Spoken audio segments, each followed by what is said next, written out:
ஆண்டவர் இயேசுவின் நாமத்தில் உங்களை வாழ்த்துகிறேன். 71 சங்கீதம் 14 வசனம். நானோ எப்பொழுதும் நம்பிக்கை கொண்டிருந்து மேன்மேலும் உம்மை துதிப்பேன்.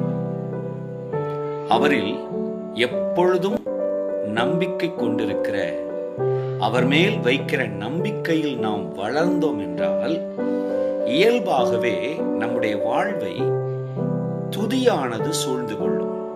தேவனை துதித்தலின் அனுபவம் என்பது நாம் நம் தேவன் மேல் எவ்வளவான நம்பிக்கை வைத்திருக்கிறோம் என்பதின் அடிப்படையிலானது. தேவன் நாம் அவரை எப்பொழுதும் சார்ந்து கொள்ளத்தக்க, அவர் மேல் எப்பொழுதும் நம்பிக்கையாயிருக்கத்தக்க, நமக்காக யாவையும் செய்து முடித்த தேவனாயிருக்கிறார். உங்கள் பாரங்களை, உங்கள் கவலைகளை அவர் மேல் வைத்து அவர் மேல் நம்பிக்கையாயிருங்கள். துதிக்கும்படி கர்த்தர் உங்கள் இருதயத்தை நிரப்புவார். Praise the Lord.